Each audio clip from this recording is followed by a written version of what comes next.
quede para el debate. Sí.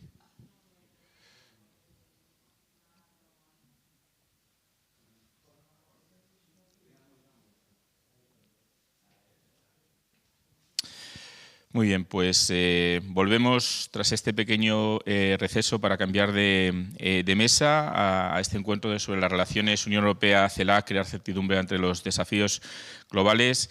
Sin duda, uno de los retos actuales que tenemos hoy en día es precisamente la lucha contra el cambio climático. Hay mecanismos, ¿no? Y esa terminología que tanto estamos utilizando de esa transición verde, ¿no? De cómo remodelar el sistema de desarrollo económico que tenemos actualmente para que sea realmente sostenible, y también las políticas precisamente de desarrollo sostenible. Tenemos igualmente, al igual que en los paneles anteriores, tres grandes expertos en la materia para hablar del tema, y voy a darles la palabra por orden según aparecen en el programa. Cada uno tiene 10 minutos y luego nos quedarán unos 25 minutos para el debate. Así que, en primer lugar, me gustaría dar la palabra a Mónica Corrales Rodríguez, vocal, seguro que no es la primera vez que le pasa a alguien a la hora de presentarte. Un poco complicado. Vocal asesora en el Departamento del Fondo de Cooperación para el Agua y Saneamiento de la Agencia Española de Cooperación Internacional para el Desarrollo, más conocida como ECID. Muchísimas gracias por haber atendido nuestra presentación y la audiencia es toda suya. Pues muchísimas gracias, Miguel. La verdad es que es un placer estar aquí. Realmente el tema de la transición verde, la lucha contra el cambio climático y el desarrollo sostenible, estoy convencida que es uno de los elementos esenciales de colaboración y cooperación entre la Unión Europea y América Latina y el Caribe. Voy a empezar ya por las conclusiones. Me parece realmente esencial el papel de la cooperación al desarrollo en este campo. Llevo ya más de 30 años trabajando en esta materia y voy a dar una versión positiva. Creo que se ha hecho mucho desde el punto de vista conceptual, pero también desde el punto de vista práctico, de abajo arriba y con ejemplos concretos. Y aprovechando también que estoy trabajando en el Fondo de Agua y Saneamiento, creo que sin duda es un elemento estratégico para colaborar en ello. Y sin más, voy a compartir con todos ustedes una pequeña presentación simplemente como ideas fuerza, ¿no? Estamos en un momento clave de una emergencia climática, ambiental y de equidad. Frente a lo que hemos estado diciendo que hay poca información, yo creo que hay muchísima, de muchísima calidad y accesible a todo el mundo. He elegido 4 informes que me parecen francamente buenos. El primero, que seguro que muchos de ustedes lo conocen, el de límites planetarios. La Universidad de Estocolmo ha hecho un trabajo excelente desde 2009. Es verdad, y parece contradictorio, que de los 9 límites planetarios que nos dicen los expertos que necesitamos garantizar para que sea un espacio seguro para las personas y los ecosistemas, 9 lo hemos traspasado. Pero, sin embargo, tenemos una información que no teníamos nunca de qué es lo que tenemos que hacer. Cambio climático, biodiversidad, cambio de uso de suelo, tema del ciclo de agua dulce. Fundamental ahora, resiliencia y adaptación. Pero, además, en aquellos límites que todavía no hemos trasvasado, tenemos la buena noticia, por ejemplo, en el tema del ozono, que gracias a la cooperación internacional, al Protocolo de Montreal, hemos pasado de estar en una situación de crisis a que ahora es un protocolo del 89, se prohibieron los CFCs, ahora mismo estamos en un lugar seguro. Desde otra perspectiva, a ver si me deja pasar, otra perspectiva, no, vamos para allá, las ONGs. Un informe que a mí me gusta todos los años, el de emergencia climática y ambiental, el informe de WWF, siempre nos pone una foto de dónde estamos, ¿no? La fauna silvestre en América Latina más grande y preocupante, Amazonía, pero además este año me gusta mucho porque el 2024 nos pone puntos de inflexión, es decir, ojo, criosfera, que además, como saben, hace una función muy importante de captador de carbono. Esto es una línea roja, un punto de inflexión, atención a ello. O los corales, o bien las plagas. Por supuesto, otro informe clave, el informe del panel de cambio climático, el informe de evaluación de 2023, es exhaustivo. El 40% de la población del mundo vivimos en zonas altamente vulnerables al cambio climático. hay que gastar mucho más dinero en financiación climática. Por cierto, la cooperación al desarrollo está cumpliendo. 2022, la financiación en cambio climático en materia de adaptación y mitigación, 116.000 millones de dólares. Por supuesto, nada que ver con el gap que necesitamos, ahí está el sector privado. Pero digamos, la ayuda oficial al desarrollo, estamos en buen camino. Un tema importantísimo, si me deja pasar, a ver,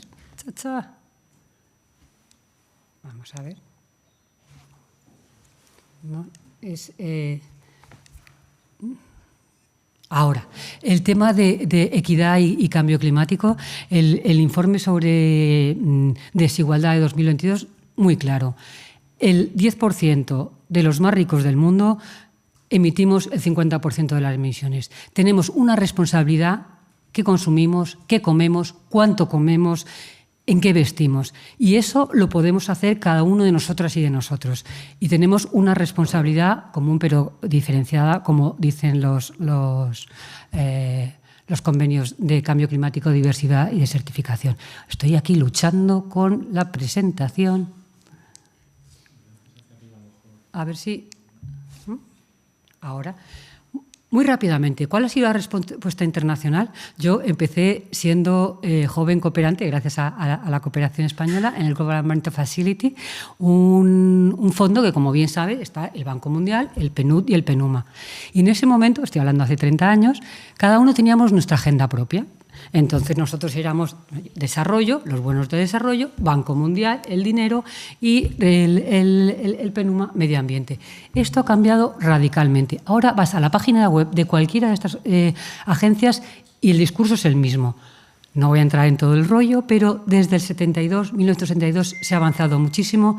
Antes, mundo ambiental, por un lado, objetivos de desarrollo del milenio, todas las conferencias internacionales de financiación. Por cierto, el año que viene la tenemos en Sevilla.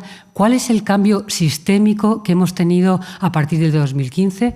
Como la película, y tendremos que hacer ahora todo en todas partes. Es decir, tenemos que esa triple transición ambiental, económica y social a la vez. Y se puede. ¿Por qué? Porque tenemos una información que no teníamos antes y tenemos unas posibilidades que no teníamos antes. Por ejemplo, cuando yo empecé hablábamos de energías renovables como casi una quimera. De 2009 a 2019 el coste de la energía solar se ha reducido en un 90%. Y eso son cosas que están pasando ahora. Yo recuerdo cuando empezábamos, siempre estábamos diciendo los límites del crecimiento, no vamos a hacer nada. La realidad, afortunadamente, está generando nuevas posibilidades. Ahora mismo, por ejemplo, en el año 2023, las energías renovables, gracias también a todo el tema de energía solar, que es lo que está haciendo China, lo que está haciendo Brasil, Estados Unidos, porque Estados Unidos no es solo Trump, hay una maquinaria muy importante. Estamos haciendo que el mix energético está cambiando por otros temas, como puede ser otras transiciones. La transición energética hoy en día, lo que consume un automóvil a lo que consumía antes, ni sin hablar del eléctrico, o por ejemplo en la pesca, ¿no? Que realmente he tenido la suerte de trabajar en ese sector muchos años y es impresionante lo que se ha avanzado. Tenemos nuevas tecnologías y tenemos una concienciación global impresionante. Hay una serie de informes que nos están diciendo que casi el 80% de la población de 125 países quiere que sus estados hagan más en cambio climático. Sin duda, esta agenda es compartida por la Declaración de la Unión Europea y CELAC de 2023, pero mi experiencia también de todas las negociaciones, tanto en cambio climático como biodiversidad que he estado asistiendo en los últimos 30 años, realmente tenemos una comunidad de lenguaje en la que nos hemos estado ayudando continuamente. Estoy intentando avanzar, pero, y me quedan solo 2 minutitos, sí que quisiera hacer muy brevemente el compromiso de la cooperación al desarrollo. No sé qué hacer. Quizás desde el equipo técnico puedan hacer avanzar la presentación, no sé. A ver, ahora. Bueno, muchas gracias. Que realmente la COP16 que acaba de tener lugar en Cali, realmente, pese a que no hemos avanzado mucho en financiación, sí que hay un tema que es fundamental, es el tema de trabajar de otra manera, hacer paz con la naturaleza, porque somos parte de la naturaleza. Muy brevemente, el compromiso de la cooperación española. Somos parte, evidentemente, del equipo Europa, Team Europe. Hoy, por ejemplo, en la COP de Cambio Climático se está presentando uno de los proyectos emblemáticos del Global Gateway, precisamente el tema de Petén, que luego, si queréis, podemos comentar. Pero realmente el eje de la cooperación española está en el tema del desarrollo sostenible a través de un enfoque transversal de justicia climática y sostenibilidad ambiental, todos los proyectos, y ese énfasis en la triple transición. A mí me gusta más hablar de transformación, porque realmente lo que tenemos que hacer es transformar, y no tenemos 25 años, tenemos 5. Y hemos elegido además 4 prioridades, una de ellas agua y saneamiento, que realmente es esencial, junto con el tema de la financiación climática. Estoy aquí sufriendo. Voy a pasar rápidamente porque realmente dentro de los instrumentos sí que me gustaría mi último minuto dedicarlo al agua y saneamiento, que creo que es un espacio de colaboración sin duda esencial entre la Unión Europea y CELAC. Y eso porque todos sabemos que el agua es el centro de desarrollo, es el corazón, y sin embargo es un corazón que está un poquito enfermo. Todavía tenemos 2.200 millones de personas, si no tenemos en cuenta la calidad, porque si no sería mucho más alta, de personas que hoy en día 1 de cada 3 personas no tienen acceso a una fuente salubre de agua. Mucho peor en el caso del saneamiento, con todo lo que lleva en materia de salud. Pero además es que hay un claro nexo, aquí me sigo trabajando, entre el agua y el cambio climático. Desgraciadamente, lo que hemos visto y hemos sufrido hace unos días, hace unas semanas en Valencia, nos pone de guardia. Tenemos que hacer, no solo en Valencia, también nos decía el embajador en Honduras, realmente es algo que tenemos que seguir avanzando, si bien hemos avanzado muchísimo. Y por poner un ejemplo, en los años 70 del siglo pasado, en lo que hoy es Bangladesh, murieron más de 300.000 personas en un tifón. Afortunadamente, esto hoy en día no es posible, y la cooperación española está dando un énfasis muy especial en temas de agua y saneamiento, y hay una apuesta política, económica, de recursos en este fondo de cooperación de agua y saneamiento, que no voy a entrar en muchos detalles porque evidentemente me estoy pasando de tiempo, pero muy contenta de luego comentar. Y estos son los objetivos estratégicos desde el enfoque de derechos: garantizar este acceso, garantizando la gobernanza, como digamos el garantizar este reforzamiento institucional que luego dé posibilidad al sector privado a digamos, hacer este gap. Y haciendo un enfoque muy importante en la gestión integral del recurso hídrico, y potenciando mucho todo el tema de resiliencia y adaptación. Fundamental trabajar a través de socios estratégicos. Y acabo simplemente con una frase que me gustó muchísimo cuando en 2007 nos vino a visitar James Goodham a España el Día de la Biodiversidad, y después de contarnos, como bien sabe, una primatóloga maravillosa, nos estaba contando todo lo que hacía, pues lo que ha hecho a lo largo de su vida, y le preguntaron: Jane, ¿qué es lo que hay que hacer para cambiar esta situación del planeta? Y dijo: pues muy fácil. Solo hay que apelar a 2 cosas: cerebro y corazón. Y yo creo que es eso lo que todos tenemos que hacer. Muchas gracias. Muchísimas gracias, Mónica. Sin duda es un tema tan importante que hay mucho que decir, y el tiempo lamentablemente siempre corre en nuestra contra. Y destaco una frase que has dicho también: tenemos que hacer todo en todas partes. Y ahí ya me surge una pregunta: ¿qué hacemos cuando hay quien no quiere hacer nada? como ocurre en algunos países. Vamos a pasar a la siguiente intervención, en este caso por parte de Isabel Belloso Bueso, ahora con su digamos, sombrero más profesional como directora de la Agencia Extremeña de Cooperación Internacional al Desarrollo, AESTID, representando también a la Junta de Extremadura. Isabel, la audiencia es toda suya. Muy bien, pues muchas gracias. Bueno, yo quiero un poco manifestar el papel también del nivel autonómico, regional y de cooperación descentralizada en todo este panorama y en todo este mapa que estamos aquí trazando. Y un poco también contar cómo desde aquí, desde Extremadura, lo estamos trabajando, ¿no? Este reforzamiento, de alguna forma, de las relaciones también entre la Unión Europea y los países de América Latina y Caribe, a partir de esta herramienta de cooperación internacional para el desarrollo y en concreto en el caso extremeño. Nosotros, la cooperación descentralizada, que es lo que como llamamos a la cooperación de nivel autonómico y de nivel local, tiene un papel fundamental, es un papel de aproximación al territorio. Tú hablabas del bottom-up. El bottom-up realmente es de aproximación entre territorios. O sea, conseguimos a través de financiación y a través del desarrollo de proyectos que personas, que organizaciones de entidades civiles, de entidades de la sociedad civil, puedan cooperar y participar en esta construcción, ¿no? Y en enfrentarse a los distintos retos que tenemos. Lo reconoce la declaración de la cumbre del 2023 y los sucesivos eventos que han formado parte de la hoja de ruta a partir de aquí, ¿no? Fundamental para abordar estos desafíos que tenemos, ¿no? de cambio climático, desigualdad y seguridad alimentaria, entre otros.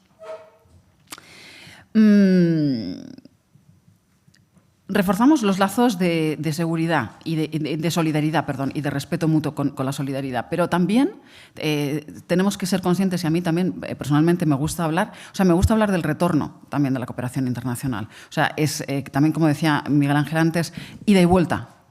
Nosotros en el plan de cooperación así lo tenemos establecido, ¿no? La cooperación como viaje de ida y vuelta y oportunidad también para nosotros mismos tener una palanca para nuestro propio desarrollo, junto con los demás, ¿vale? Nosotros en Extremadura, nuestra política de cooperación se enmarca dentro de planes generales de cooperación. Hemos trabajado y aprobado el último plan general de cooperación también 24-28, un poquito antes que el del Estado. Y estos también nos permite priorizar y darle una orientación estratégica hacia América Latina y Caribe, como región también preferente, donde los lazos y la presencia de la cooperación extremeña además ha sido histórica. Tiene sus prioridades geográficas también alineadas con las del Gobierno regional en materia de acción exterior, así como otras prioridades establecidas por la cooperación española en su plan director. También en el plan hemos tenido cuidado o hemos focalizado en alinearnos con la cooperación europea y con las prioridades de la Unión Europea, con estrategias europeas como el Instrumento de Vecindad, Desarrollo y Cooperación Internacional y el Global Gateway que hemos tratado ampliamente. También todos estos instrumentos también reconocen el papel estratégico que desempeña la cooperación descentralizada. Nosotros este año, en el año 2024, por ejemplo, en la práctica, hemos convocado y hemos seleccionado proyectos de alguna forma que nos permiten como materializar estas palabras, ¿no? Asumir este compromiso de la Junta de Extremadura para abordar desigualdades y construir sociedades más integradoras y sostenibles. Hemos aprobado un total de 16 o 17 proyectos que suponen algo más de 3 millones de euros de inversión en los países y en proyectos a desarrollar en América Latina y Caribe y que creemos que también nos pueden ayudar a posicionar Extremadura también como puente entre la Unión Europea y los países latinoamericanos y caribeños. que para nosotros, para la Junta de Extremadura, es prioridad en estos momentos. De nuestras intervenciones pues, se llevan a cabo en países como en Bolivia, en Perú, en Colombia, en Ecuador, en Cuba, y algunos proyectos también tienen impacto en distintos países porque también apoyamos redes y, por tanto, tiene otros países como El Salvador, Nicaragua, Paraguay, México, Brasil, Argentina o República Dominicana o Chile son también zonas donde estamos incidiendo. Todos estos proyectos no los hace directamente la agencia.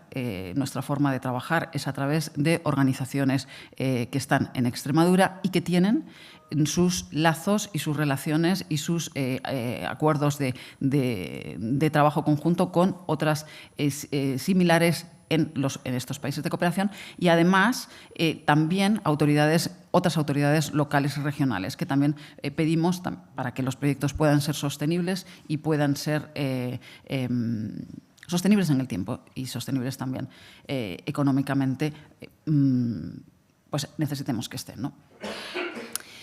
Aquí tenemos también un ejemplo de cómo el nivel regional opera de forma esencial para llevar acciones concretas a los territorios. Son territorios cooperando. Nosotros, en el plan estratégico nuestro Plan General de Cooperación, tenemos identificados 4 ámbitos estratégicos, que tenemos 5 años para desarrollar estos ámbitos estratégicos. Uno de ellos es el modelo de desarrollo sostenible, centrado en las personas. Uno segundo es centrado en las desigualdades, es decir, cómo hacemos énfasis en la interseccionalidad también de género y cómo abordamos la lucha contra las múltiples desigualdades, ¿no? Movilidad humana y migraciones es un tercer ámbito estratégico para intervenciones para apoyar a personas migrantes y personas en situación de movilidad. Y, en cuarto lugar, hemos creado también un nuevo ámbito, digamos, más transversal, donde apostamos o queremos desarrollar conocimiento, innovación, tecnología y talento, y introducir esto también en la cooperación internacional. Proyectos que fomentan la ciencia, el conocimiento y la innovación, y promueven talento también y generación de capacidades dentro de este desarrollo humano. En concreto, por ejemplo, en este año 2024 hemos focalizado los proyectos en distintas áreas estratégicas, como es, por ejemplo, desarrollo rural y agricultura, con proyectos en Bolivia y en Perú, con tema de seguridad alimentaria. Empoderamiento económico, derechos de mujeres y niñas, también educación inclusiva y formación técnica, innovación y también desarrollo de cadenas productivas en sectores como pueden ser el de la quinoa y la palta, inclusión y derechos de grupos vulnerables o salud. Investigación y tecnología en salud, que también estamos apoyando proyectos en ese ámbito. En el ámbito también de digitalización, energías renovables y emprendimiento y empleo, con la protección de derechos en un mundo digital, o con las oportunidades para el empleo de personas también con discapacidad en un mundo digital, capacitando y desarrollando servicios digitales y emprendimientos digitales posteriormente. Y después también hemos seleccionado también y estamos desarrollando algún proyecto para conocer el impacto de los proyectos de cooperación. Lo decía también Pablo, creo que era antes, hablando de la importancia de conocer el impacto y de rendir esas cuentas, ¿no? Que para nosotros es importante también en esta etapa. Este proyecto refleja el compromiso de la Junta de Extremadura con una cooperación descentralizada que no solo responde a necesidades locales, sino que también fortalece valores compartidos entre la Unión Europea y América Latina, promoviendo desarrollo sostenible, inclusivo y equitativo en toda la región. Muchos de ellos están alineando sus enfoque con objetivos de transición verde, de sostenibilidad, de justicia climática, planteados en la declaración de la UE CELAC del 23, impulsando prácticas ambientales sostenibles, soberanía y seguridad alimentaria y regeneración ambiental en comunidades de América Latina y Caribe.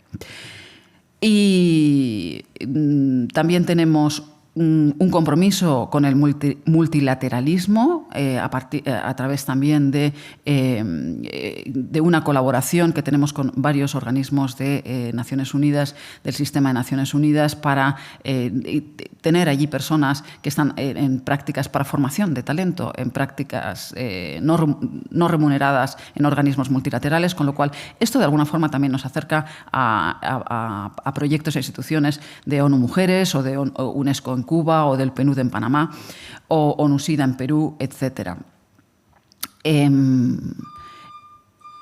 Y por último, estamos también, nuestra forma también, estamos buscando articularnos y con la Unión Europea, nuestras relaciones con la Unión Europea desde el punto de vista de la cooperación. Y para ello somos miembros de la red paneuropea Plataforma, y además que reúne voces y articula en torno a los,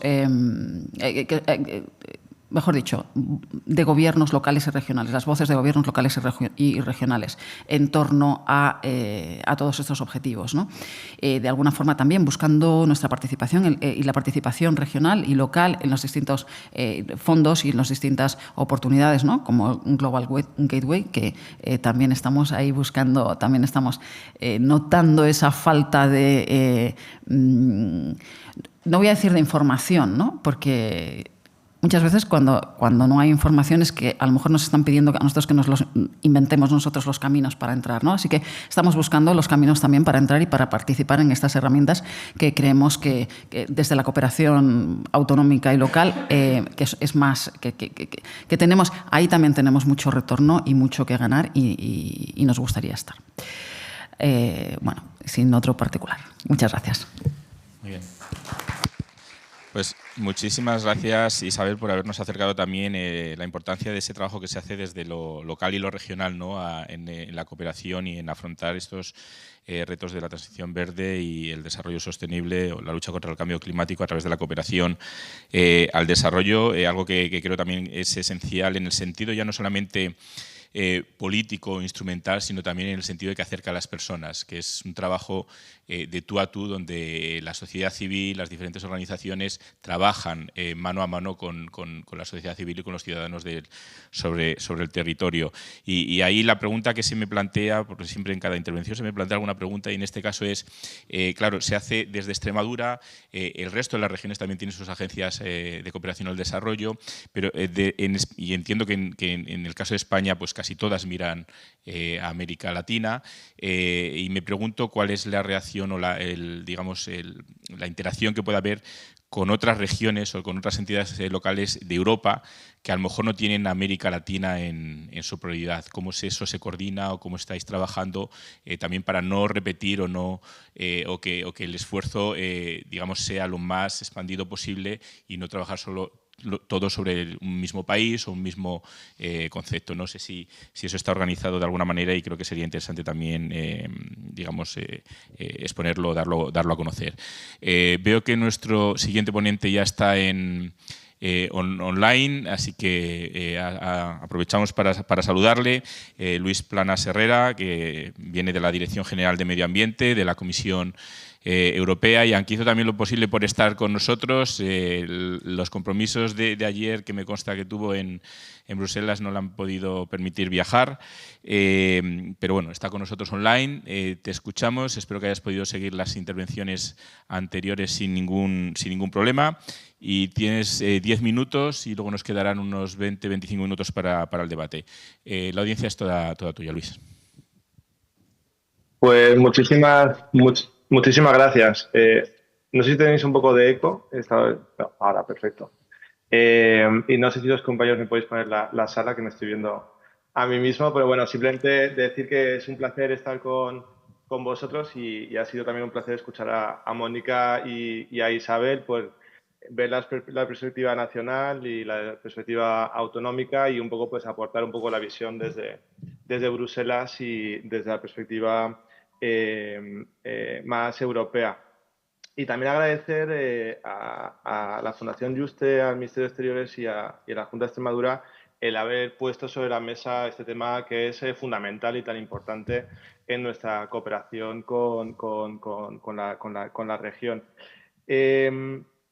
Creo que es muy importante porque es una agenda, y también lo han dicho mis compañeras de la mesa, una oportunidad de cooperación positiva, de cooperación constructiva, en un momento pues, muy complejo también a nivel internacional, donde tenemos que seguir reforzando las relaciones con América Latina. Creo que la cumbre ministerial sobre medio ambiente y cambio climático que hubo en Costa Rica, que creo que Isabel se ha referido a ella y ahora mismo ha lanzado un mensaje claro, ¿no? De cuáles son las áreas donde queremos invertir conjuntamente.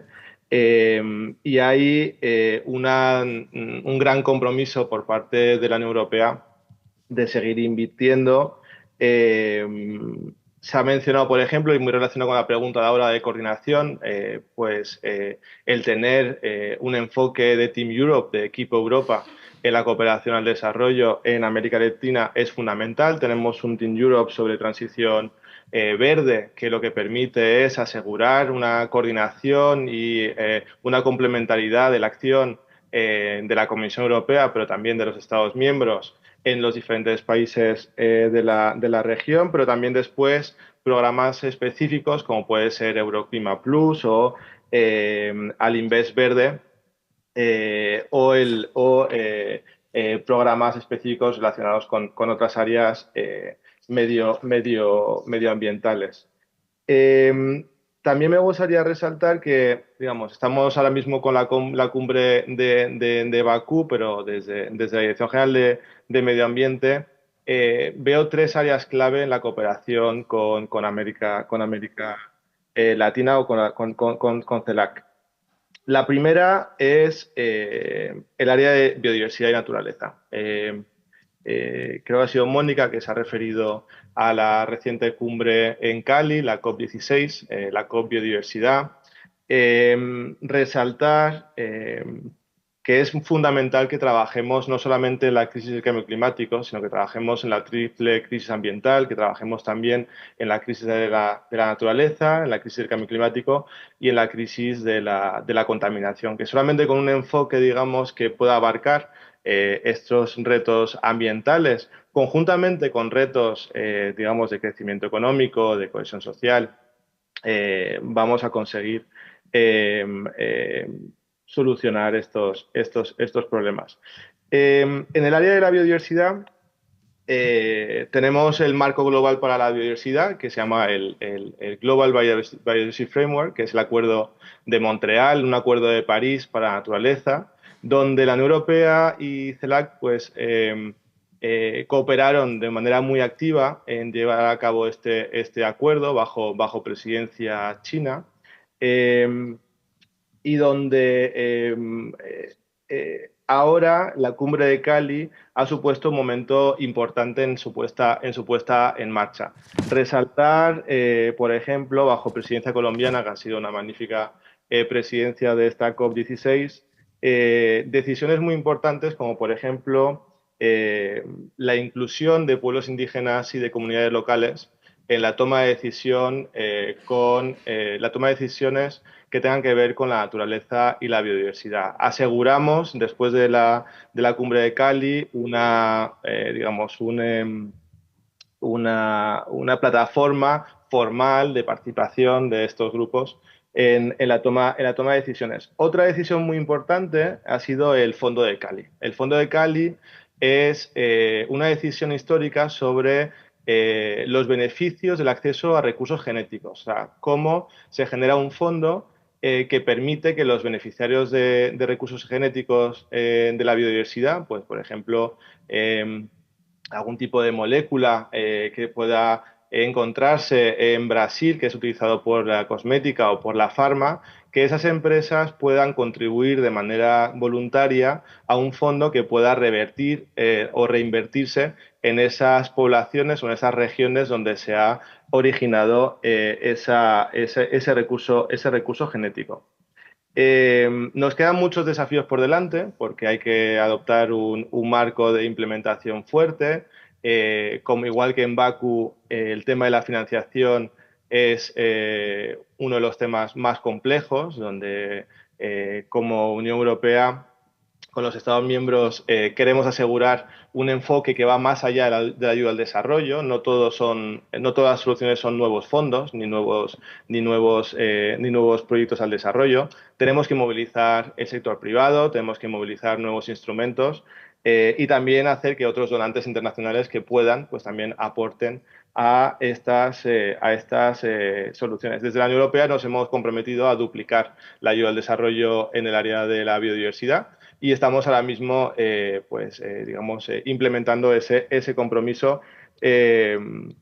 con la ayuda de los Estados miembros. En este área también hay un tema que es bastante complejo y simplemente por disculparme no estar con vosotros hoy, hemos tenido hoy un trílogo sobre el reglamento de deforestación, ahora mismo hace una hora, como un reglamento pues, que habéis conocido, que habéis leído sobre él en prensa seguramente, porque ha generado mucho debate, mucha discusión.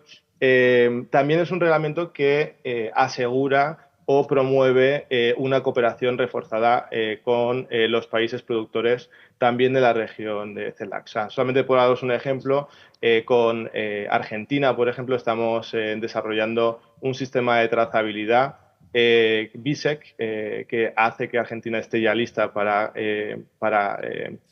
cumplir con los requerimientos del reglamento, o discusiones, por ejemplo, con Brasil de establecer una task force conjunta para cumplir con el reglamento, que ha sido un poco el origen de una voluntad de subir a nivel ministerial las discusiones entre la Unión Europea y Brasil en los próximos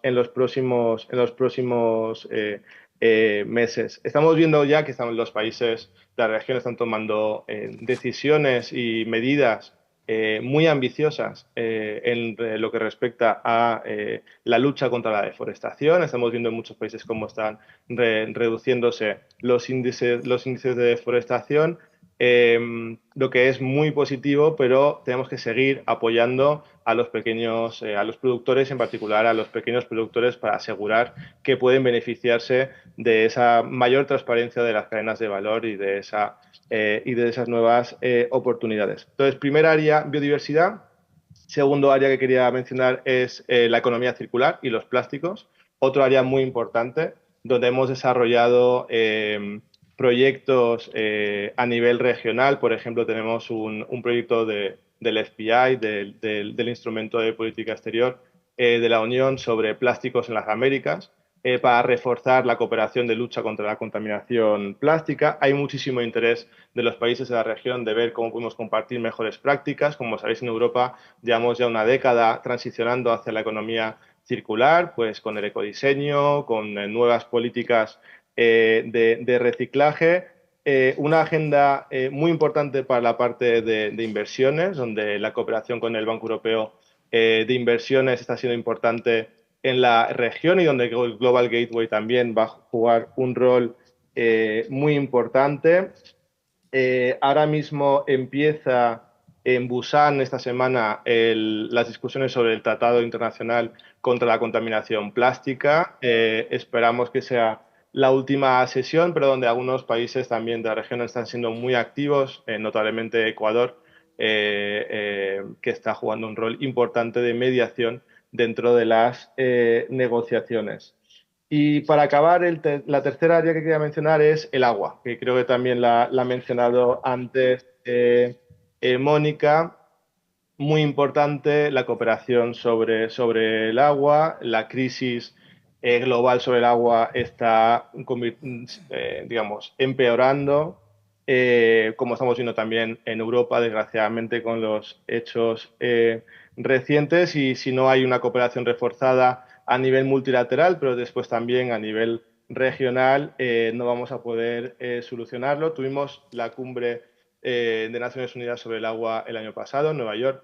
Hay un nuevo, impulso a la cooperación sobre el agua. Estamos desarrollando nuevas plataformas de cooperación regional también para mejorar la gestión integrada de recursos, invertir en gobernanza regional también, pues para evitar posibles conflictos sobre el uso del agua en un futuro. Pues las experiencias que tenemos en el Danubio, por ejemplo, exportarlas a otras regiones del mundo, de generar gobernanzas comunes, cómo podemos mejorar también la reutilización. Es una oportunidad para, por ejemplo, tecnología y empresas europeas. Cómo mejoramos esa agenda de inversiones. Va a ser un año muy activo en el ámbito del agua. Dentro de unas semanas viajaremos a Riad, es la COP de certificación, donde se está intentando también aumentar ese conocimiento y esa prioridad política.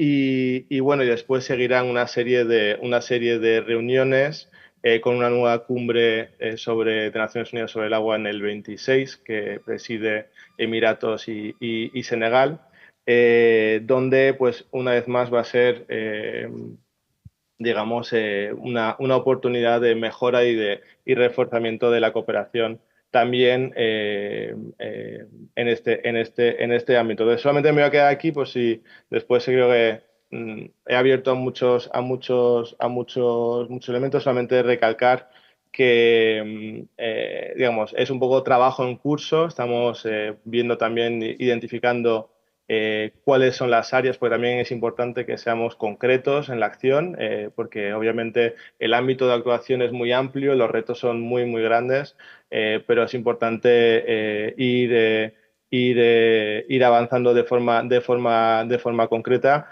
Y bueno, solamente pues resaltar eso, que también el debate hoy es interesante para nosotros, porque como estamos en un momento de transición, pues también es un momento de redefinir prioridades en nuestra cooperación internacional con CELAC, y de asegurar que en el próximo mandato de la Comisión Europea siga jugando un rol fundamental. Muchas gracias. Muy bien.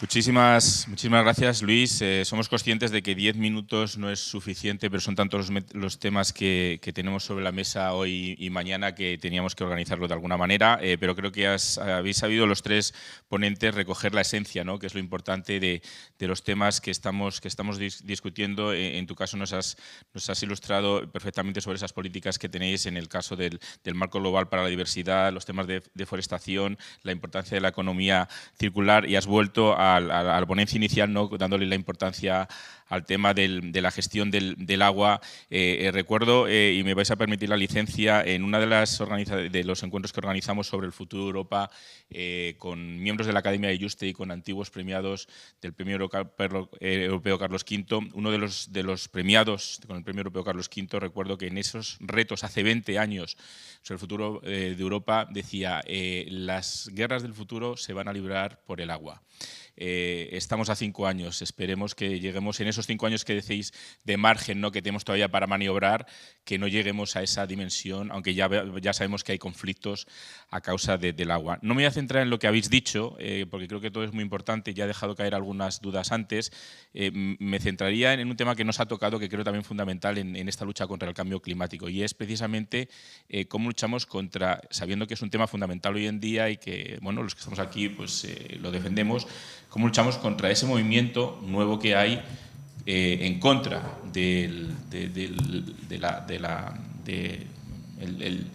necesidad que tenemos para luchar contra el cambio climático. No sé si queréis reaccionar al respecto, pero antes quería comentar, ver si la audiencia, veo una mano levantada por ahí. Cristian Guimers, hay un micrófono ahí al lado, y no sé si por este lado también el embajador de Honduras también quiere intervenir. Cristian, por favor. Gracias, Miguel. Quisiera partir de las últimas palabras de Mónica, cerebro y corazón, para recalcar 3 cosas. Primero, viene de una mujer, y hace más de 40 años que estoy tratando de entender por qué una cosa tan irreversible y vital para la humanidad todavía no se ha hecho nada significativo. Se habla mucho, hay muchos proyectos y gente muy interesante, todo eso lo sé, pero ¿por qué hoy en día aún no hay ninguna eficacia en las acciones? Mis reflexión, que no voy a desarrollar aquí, pero hay algo por el lado de las neurociencias. El cerebro humano viene de un animal el striatum, qué machista. Estoy convencido de que los más radicales voceros de la negación del cambio climático son todos varones. Es significativo. Bueno, y estoy convencido, hablé con muchos neurólogos y algo por ahí. La humanidad está todavía animales por una gran parte, es decir, que el córtex todavía no toma el peso y el corazón tampoco, que eso viene más por el lado femenino, incluso de los varones, que lo tienen también, pero cuando la cosa anda mal y los riesgos aumentan, sobre todo con guerra, etc., el striatum animal que tiene la palabra.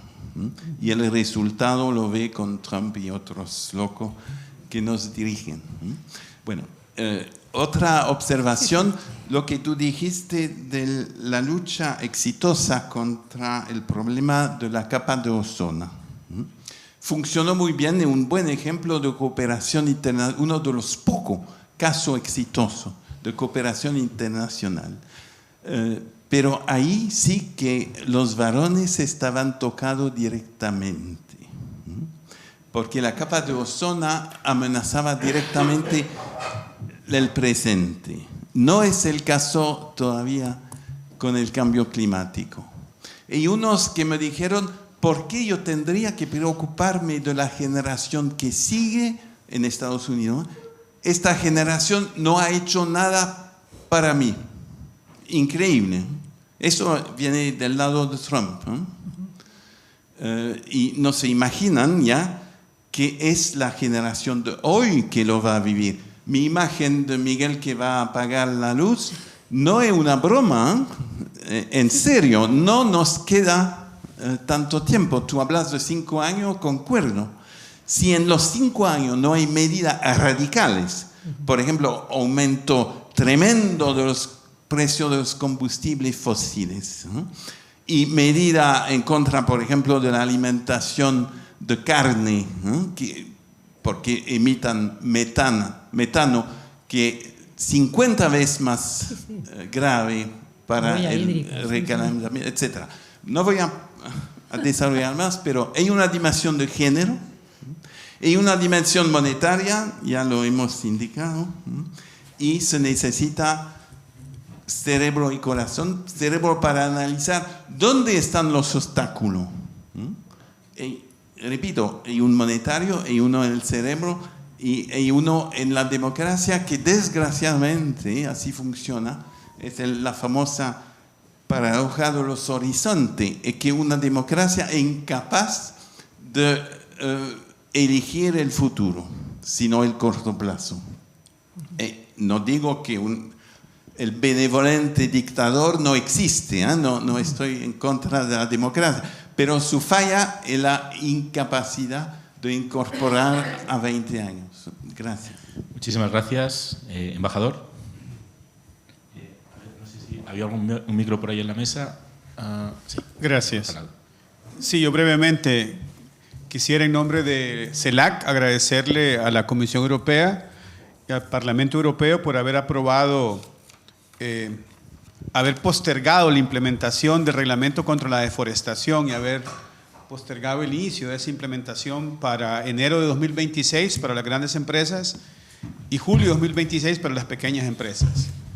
Y quiero reflexionar al respecto. Quisiera respetuosamente solicitarle a las agencias cooperantes que tratemos de, en conjunto con las agencias nuestras, tratemos de orientar un poco más a la Asociación de Exportadores de cada país en CELAC para que en un año estemos listos, porque las grandes empresas ya estaban listas, pero las pequeñas empresas tenemos 1 año y medio para ayudarles a que estén listas. Muchas gracias.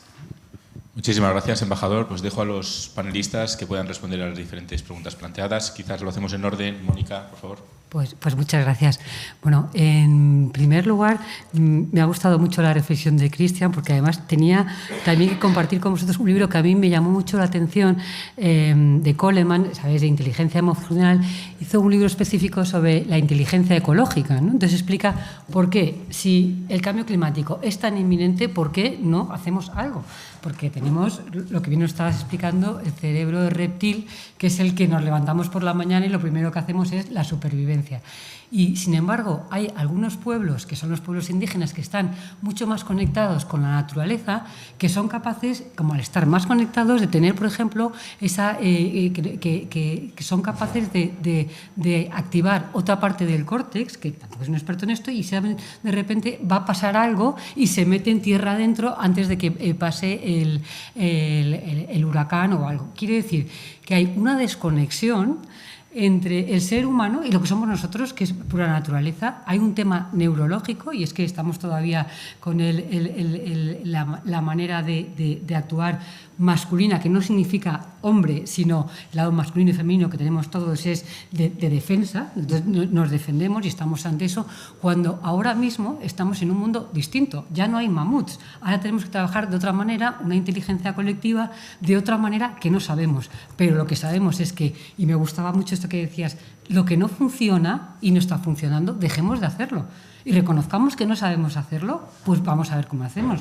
Y sí que en cambio climático también hay una referencia, llevamos mucho tiempo trabajando bottom-up y además los países, los BRIC que decíamos, nos dieron una lección muy importante. India, China, cuando en todas las reuniones de repente ahí nos estaban hablando palabras tal, y de repente llegaban con un proyecto concreto y decían, mira, aquí no tenemos agua, aquí no tenemos tal, y hemos hecho esta comunidad tanto. Y claro, dices, es que es por ahí donde tenemos que avanzar, ¿no? O sea, yo creo que es otra vía de cómo, de cómo visualizar, o sea, somos seres humanos, somos parte de la naturaleza y tenemos la capacidad de decir cómo queremos hacer en el futuro. Hagámoslo, y reconociendo que no sabemos hacer determinadas cosas.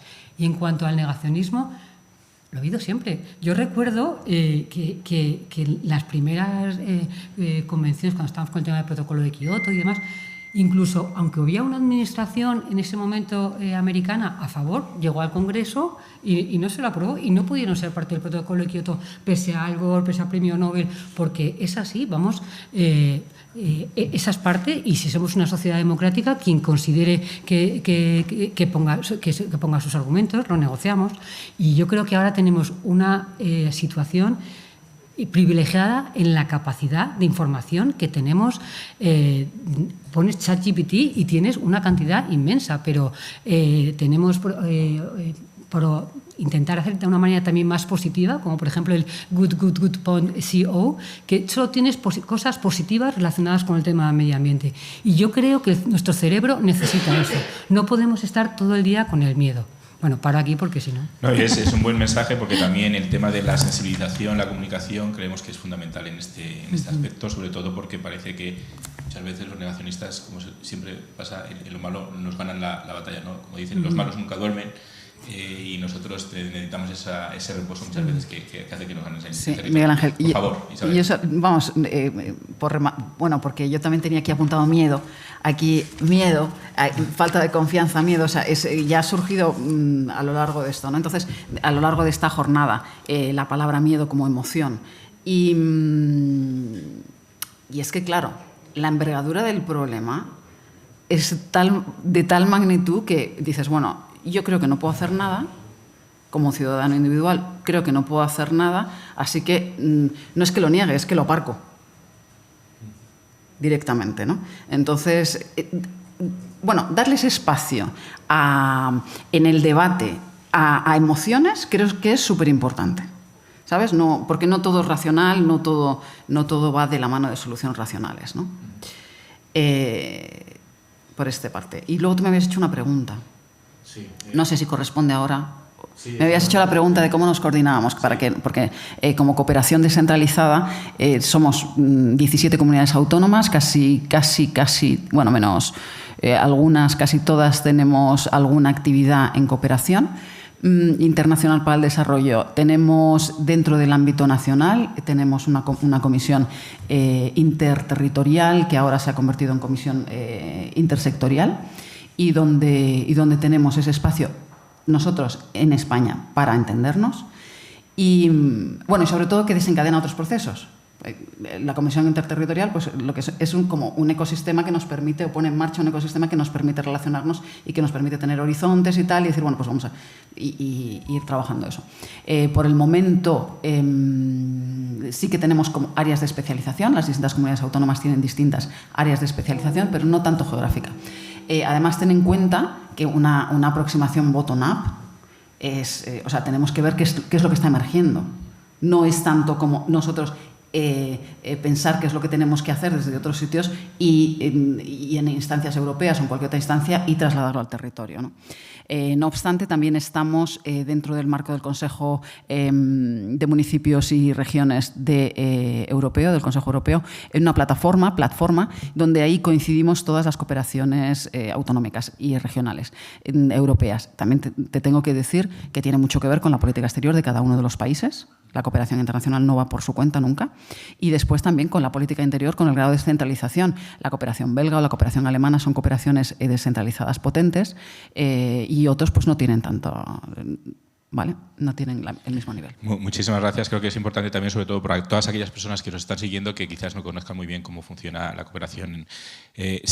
Perdona, tenía a Juan Martínez Moya. Vamos a tener 3 minutos que quería hacer un comentario y luego finalizamos con la intervención de Luis Planas. Sí, por favor. Muchísimas gracias. Yo simplemente lo mío es un aporte, nada más que ponerlo encima de la mesa para contrastar. Y evidentemente aquí se ha hablado de medio ambiente, pero también a mí me gustaría también poner en valor y sobre todo en conocimiento y difusión que lo importante también son las garantías y la efectividad de esos derechos.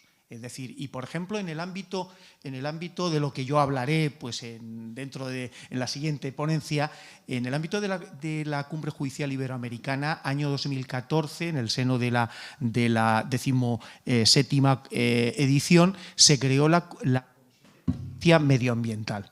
Y que va dirigida fundamentalmente, donde hay una conciencia clara, está formada por 10 miembros, casi todos son magistrados de Corte Suprema, se eligen bianualmente y hay una enorme sensibilidad en el campo de la efectividad de los derechos, abordar y debatir temas vinculados con el derecho ambiental y promover el avance de gestión en las decisiones de toma judiciales y se abordan casos concretos. Yo comprendo que las decisiones judiciales siempre vienen ex post, pero sí que son las que luego provocan los cambios y el diálogo con el legislador o con los restantes estados.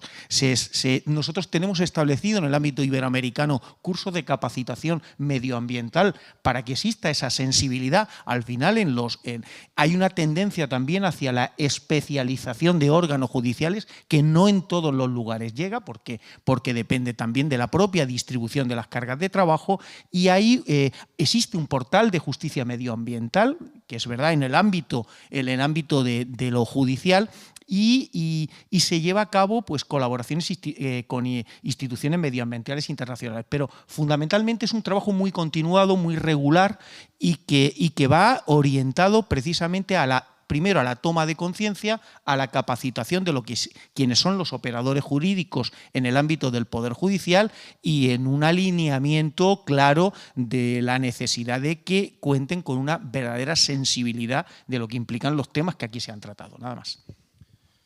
Muchísimas gracias, magistrado. Un tema además fundamental, el que la justicia también se ocupe de estos temas. Hay un concepto nuevo que se lleva utilizando hace unos pocos de años, que es el del ecocidio, ¿no? que digamos, de alguna manera introduce también la penalidad que pueda haber ante las atrocidades que se pueden hacer contra el cambio climático. Luis Planas, te dejamos que respondas y cerramos ya con tu intervención la mesa de esta mañana antes de pasar a la comida. Nada, muchísimas gracias. Voy a ser muy breve, pero bueno, simplemente agradecer a Cristian la reflexión que comparto. Muy interesante lo que estaba diciendo Juan ahora y resaltar la importancia, por ejemplo, de la ratificación de los países CELAC del acuerdo de Escazú, porque al final es un acuerdo también fundamental en asegurar la participación pública en las decisiones ambientales y también en tener acceso, digamos, a la justicia en temas relacionados con el medio ambiente, y que muestra claramente la voluntad y el compromiso que hay por parte de los países CELAC. Nada, agradecer al embajador de Honduras las palabras sobre el reglamento de forestación y la propuesta de la Comisión de ampliar 12 meses el periodo de preparación para su puesta en marcha. Como he dicho, ya hay muchos, digamos, esfuerzos y resultados que se están llevando a cabo, y simplemente agradecer también el trabajo que los países productores fuera y dentro de la Unión, así como los operadores, están haciendo para transformar sus cadenas de valor, y me llevo el mensaje, embajador, de necesidad de más apoyo todavía a las pequeñas empresas y a los pequeños exportadores. Sobre el tema del negacionismo, simplemente compartir la necesidad de mucha más pedagogía. Creo que es importante que sigamos trabajando en explicar mejor el reto que tenemos ante nosotros, que muchas veces no sabemos explicarlo. También es muy importante, y que estamos viendo la necesidad en las discusiones internacionales, seguir trabajando en el sentimiento de responsabilidad compartida, que es fundamental que todos los actores a nivel internacional, sean públicos o privados, participen de forma activa en estas discusiones y sobre todo en la puesta en marcha de las soluciones. Y muy importante en ese ámbito, no solamente la explicación, sino también todos los procesos de escucha. Creo que no escuchamos lo suficiente, y que es muy importante para luchar contra ese negacionismo, el entender mejor el de dónde vienen, pero también no solamente los negacionistas, sino también gente que puede tener otro tipo de percepciones. Ahora en la COP en Cali tuve la suerte de participar en la Maloca, pues con poblaciones indígenas, y tener una discusión sobre protección de la biodiversidad y naturaleza. Y fue muy enriquecedor porque al final también, quiero decir, cada persona, cada territorio tiene una percepción muy distinta del valor que tiene la naturaleza, del cómo se usa, de qué tipo, o sea, quiero decir, las tradiciones son muy importantes y son muy distintas. O sea, ya son muy distintas dentro de Europa, entre el norte y el sur. Por ejemplo, en política de bosques, hablamos con un sueco y no tiene nada que ver la percepción que tiene que un español a un país mediterráneo. Pues si vamos a otras partes del mundo, y por ejemplo en países amazónicos, la percepción, los valores y todos los elementos que van, digamos, van mucho más allá, y son importantes comprenderlos en nuestras políticas y en nuestra cooperación. Simplemente resaltar, creo que hay que ser optimistas. Yo siempre digo que, pues, como funcionario de la Comisión, solamente podemos ser optimistas. Hay que intentar serlo, que nos queda mucho trabajo por delante, no siempre lo hacemos bien del todo, no siempre conseguimos los objetivos que nos planteamos, pero que es importante, pues, el que sigamos conjuntamente reflexionando y actuando, pues, para resolver esos desafíos tan importantes para el futuro de todos. Muchas gracias. Muchísimas gracias, Luis. Pues con esta intervención podemos dar por finalizada esta mesa. Así que os pediré a los tres intervinientes que me mandéis un correo con aquella lista de deseos que vosotros queréis que transmitamos de cara al informe que tenemos que presentar el día 3 en diciembre. Así que os dejo unos deberes, y muchas gracias a todos los intervinientes y de nuevo a las preguntas que se han planteado. Volvemos a las 4 de la tarde. Que tengáis buena comida. Hasta ahora. Muchas gracias, Luis.